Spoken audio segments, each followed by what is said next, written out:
এই দুষ্টু পাখিগুলা দেখেন কি করতেছে। এরা সারা রাত সারা দিন এভাবে ঝুলে থাকে। ওরা ঝুলে থাকে কেন এটাই আমি বুঝতেছি না। আর এই সাদা পাখিগুলো যেমন কিউট তেমন ভালো।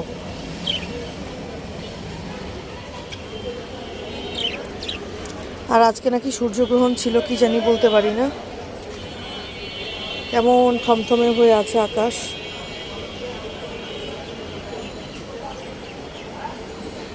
আমার নয়নতারা গাছটাই ভালো মাশাল্লাহ, প্রতিদিন অনেক অনেক ফুল দেয়।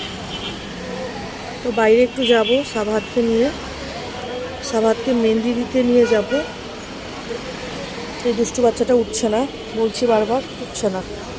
দুপুরবেলায় আমরা বের হয়ে গেলাম। তো আমি একটু দুষ্টুমি করছিলাম এই দুষ্টু বাচ্চাটার সাথে।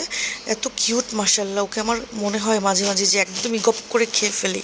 তো যাই হোক, তো এরপর আমরা সুলতানের শোরুমে আসলাম। এখানে নাকি 50% সেল দিচ্ছে। কি আর বলবো ওনাদের সেলের কথা। ওনাদের এখানে যেগুলো শো করছে সেগুলোই নাকি ওনাদের সাইজ অ্যাভেলেবেল আছে। তো যার যেটা সাইজে হবে সে নিতে পারবে, আর যদি সাইজে না হয় তাহলে ওনাদের কোনো আর স্টোরে নেই। তো যাই হোক, এরকম অবস্থা দেখে আমরা বের হয়ে আসলাম যে কি আর 50% সেল দিবে, তার চেয়ে আমরা চলে যাই। তো এরপরে হচ্ছে আমরা আসলাম জেন্টেল পার্কের শোরুমে। এখানে হচ্ছে এসে আবার সাবাহাতে ডাটা কিছু পাঞ্জাবি নিবে, তারপরে শার্ট নিবে, সেগুলো আমি চুজ করে দিচ্ছিলাম। এরপর একটা ভাবির বাসায় চলে আসলাম ইফতার করতে। তো ভাবি শরবত করেছিল, সাথে হচ্ছে চিরা নারকেল ছিল। এরপরে হচ্ছে ভাইয়া আবার সাবাহাতের জন্য ও চিকেন ফ্রাই এনেছিল, হালিম এনেছে। তারপরে হচ্ছে আমি একটু মুড়ি মাখালাম, অ্যাজ ইউজুয়াল মুড়ি মাখানোটা আমার খুব ভালো লাগে। তো চা হচ্ছে, এরপরে চা খেলাম। এরপরে হচ্ছে ভাবির মেয়ের একটা ফ্রেন্ড আছে, সে বলল যে একটু মেহেদি লাগিয়ে দিবে। তো আমরা আগেই বলে রেখেছিলাম যে আজকে দিনে আসবো, সে যাতে একটু ফ্রি হয়ে আমাদেরকে মেহেদি লাগিয়ে দেয়।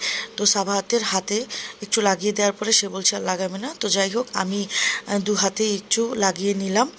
এরপরে হচ্ছে সাবাহাতের জন্য আমি হচ্ছে খাবার নিলাম। তো আমি আসলে কখনো আলুর ডাল খাইনি, এটা রংপুরের একটা বিখ্যাত খাবার।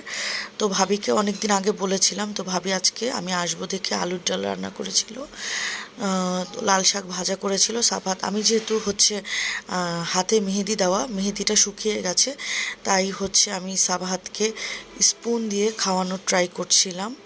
আর আমিও নিজে খেয়ে নিয়েছি। আমি একটু করলা ভাজি নিয়েছি, শাক ভাজা নিয়েছি, আর ভাবি দু রকমের ভর্তা করেছিল, ডাল ভর্তা, শুটকি ভর্তা, আর সাথে আলুর ডাল ছিল। তো আমরা খেয়ে নিলাম। আর সাবাহাতের ডাটা আসতে লেট করছিল, সে বলেছিল আমাদেরকে নিতে আসবে। তো বসে বসে আমি একটু হাতে মেহেদি দিলাম, আর ভাবির মেয়েটা স্যুপ করে দিল।